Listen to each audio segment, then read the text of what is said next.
All right, so let's just ignore the historic ass kicking that the Yankees are taking right now at the hands of the Toronto Blue Jays. You know, Vlad Guerrero and Dalton Varsho are only each hitting a clean 700 in this series. I'm sure that the Blue Jays are setting a bunch of offensive records for the ALDS right now. I've never seen a 5-game series this lopsided. I'm certain that I've never seen an offensive performance like this in an ALDS. Part of this has to just be credited to the Blue Jays offense and the Blue Jays team hitting approach, which the Yankees simply cannot compete with. The Yankees do not have that kind of offense, as I discussed in my last video. But the Blue Jays are doing this off the most expensive pitching staff in the history of Major League Baseball.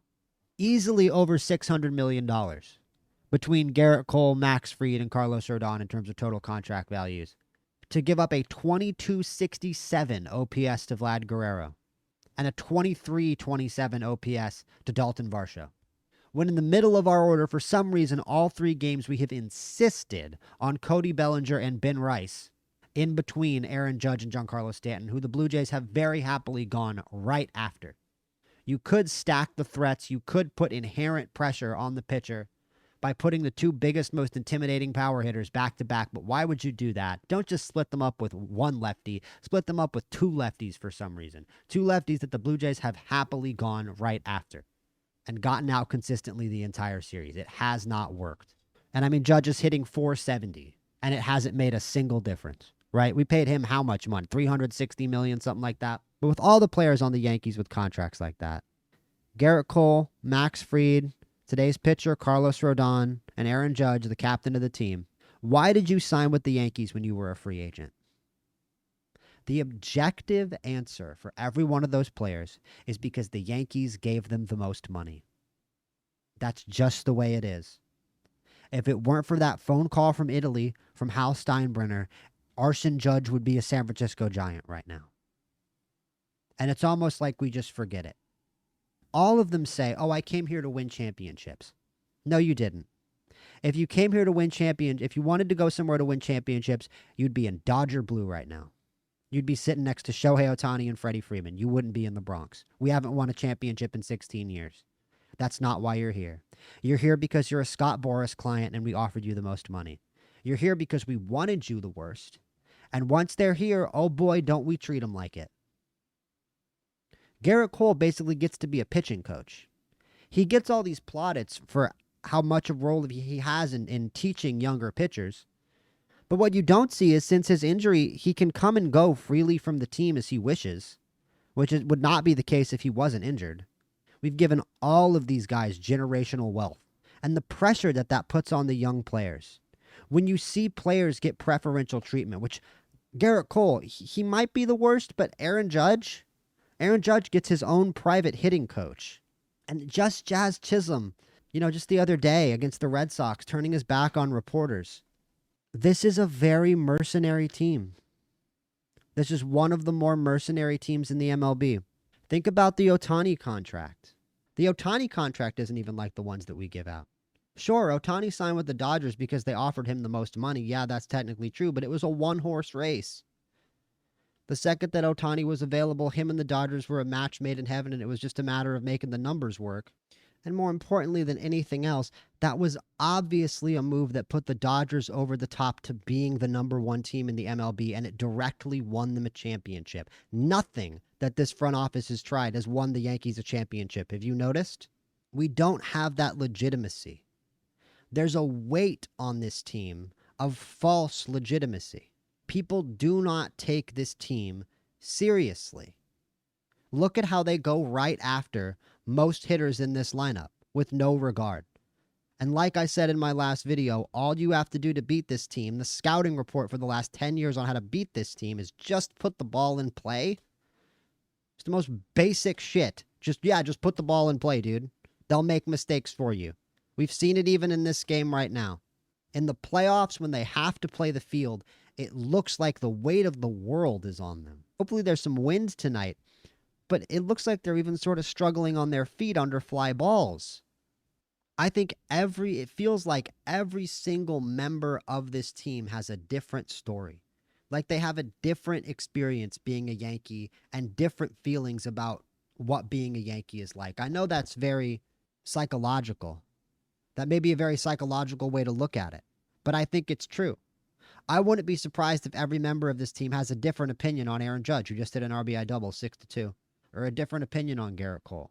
And I get it. They don't have to be a family. They don't all have to like each other. But can the New York Yankees even really have the kind of unity that another team can have when you have so many guys running around making 9 figures over the course of their contracts, with rookies making $740K? Right? I mean, that's a ton of money for somebody in their 20s. That's always true. But when you literally, as a young player, can see the privilege and can see the preferential treatment every day that these superstars get, these superstars who didn't come from the organization the way that you did, yet you're the one with the pressure to perform, with the concept that maybe one day you can get a contract like the one Garrett Cole has, or like the one that Aaron Judge has. But have you noticed that the Yankees don't do that for their young players? There's a lot of organizations around the league that do. The Atlanta Braves come to mind immediately, who give young players from their farm system extensions. Vladimir Guerrero on the Blue Jays, perfect example. Before they hit free agency. We didn't even do it with Aaron Judge. We didn't even give Aaron Judge an extension. And I think it ultimately becomes a case of talent and money replacing genuine team culture. And it's why I'm sitting here sort of thinking that any change at this point would be good. It's such a one-sided beatdown.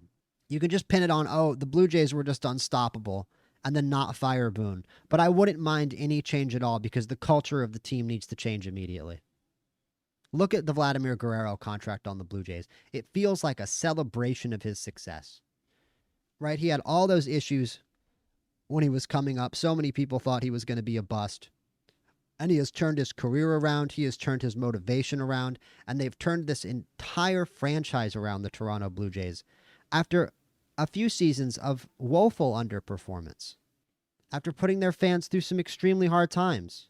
So for the Toronto Blue Jays, this feels like the culmination of years of team building, years of individual growth for members of the team themselves that has formed this cohesion that has created an offensive unit that just feels unstoppable. They understand how to attack. They understand how to feed off of each other. They understand when to be aggressive and when to not be. It's a team with actual culture. It's a team that was built through real player development, that has a real leader in Vladimir Guerrero Jr., who a few years ago you would figure nobody would have thought would have been the type of player to lead a team. He's the leader of this team and is the leader of this offense in so many ways, in more ways than one, in more ways than even numbers and stats can demonstrate. And it's been a criticism that's been levied at the Yankees for a very, very long time now. I've heard it since I was a kid. It feels kind of like they're just going to the office, punching in and punching out. I'm not going to call it soulless, because you do see friendships. You do see that they believe in each other. You do see that they're close with each other in a lot of ways, in the ways that most baseball teams are. But it doesn't show on the field. And one of the things that this team shares is that pressure. That shared pressure, that shared weight of expectation. And toxic would be a really, really good word for that pressure. Because the fact of the matter is, the worst thing that ever happened to the New York Yankees was the implementation of the MLB draft in 1977 or whatever. Maybe 1973. When was the first draft? The first draft was 1965, so it's a little earlier than I thought. But since 1965, when the draft was implemented, the New York Yankees still have the most championships of any team, with 7. Just 7. 19 of this team's championships were back from before the draft, when we could pick whoever we wanted to. When every young kid in America wanted to be a Yankee, and we could just walk into the cornfield and sign Mickey Mantle. That's when this team won 19 championships. That's an objective historical fact. We still have more championships than any other team. The Cardinals are second with 5 since 1965. But it just shows you that the draft introduced this thing called parity to Major League Baseball that inherently makes it harder to win a championship. And I'm not saying that this attitude of, oh, we have to win a championship every year needs to change. But I just think Yankee fans need to get a little smarter. Anybody could have told from watching the Blue Jays and watching the Yankees and seeing what kind of team beats the Yankees postseason after postseason, that the Yankees were destined for this fate from the start of the season. We've had a target on our back from a better built ball club the entire year. And the Yankees right now are playing like they know it. They're putting up a little bit of a fight, but the Blue Jays are the entire reason that this series has felt more like a fight than a baseball playoff series. The Yankees are Canelo and the Blue Jays are Terrence Crawford. They just have too big of an offensive arsenal. They're just going to keep kicking ass. We can come back as much as we want to. The Blue Jays are not going to stop scoring runs. They haven't stopped scoring runs this entire series. And I see no indication at all that they're going to stop now. It's been 6 through the first 3 innings of Game 3. So I'm going to go out and I'm going to watch the rest of this game. And we're going to see if the Yankees can make some kind of miracle comeback. But that's my 2 cents on this team, on this series. And I'm sure I'll be back with another video with more postseason thoughts. And I'll definitely have plenty of Yankees offseason content, don't you worry. But the Yankees need to focus on identity, man. Because identity is what wins championships. And they need to look themselves in the mirror. And a lot of these players need to ask themselves, okay, why am I really here? Was I really here to win championships? Or did I just sign the really big contract? And low-key, I kind of hate the pressure. Remember how fun and free and easy that 2009 team is? Remember how Nick Swisher loosened up that clubhouse? Made everybody just take everything a little lighter? And it really didn't feel quite like such a job. It felt like they were having fun, even down to A-Rod, who you could always feel like really felt that New York pressure in the playoffs. Even he seemed a lot looser. Maybe the Yankees need to realize that they're actually in a fair fight. That since 1965, this team has actually been in a fair fight. And it's a miracle that we've had 2 dynasties in those years. We've managed to win 7 championships over 2 dynasties in the 70s and the 90s. And another one in 2009. We're still the most successful team since 1965.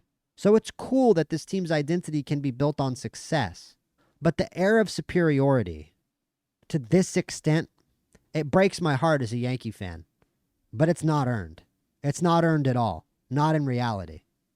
It was earned back in the day in the 20s, the 30s, and the 50s when we could literally sign whoever we wanted. When there was no draft. When the league was not fair. When the league was designed to be unfair to us. Look at how Real Madrid still win La Liga every year in Spain, right? So many soccer leagues in the world where the richest team in the biggest city signs all the big players and wins that country's championship every year. That's who the Yankees used to be. And it's been 60 years literally since the implementation of the draft. We've won 7 championships in 60 years, and we're still bragging about it. I rest my case. Like and subscribe. Let's teach ourselves a little humbleness, huh, Yankee fans? Maybe for once, I am one of you. We can be a little humble, can't we?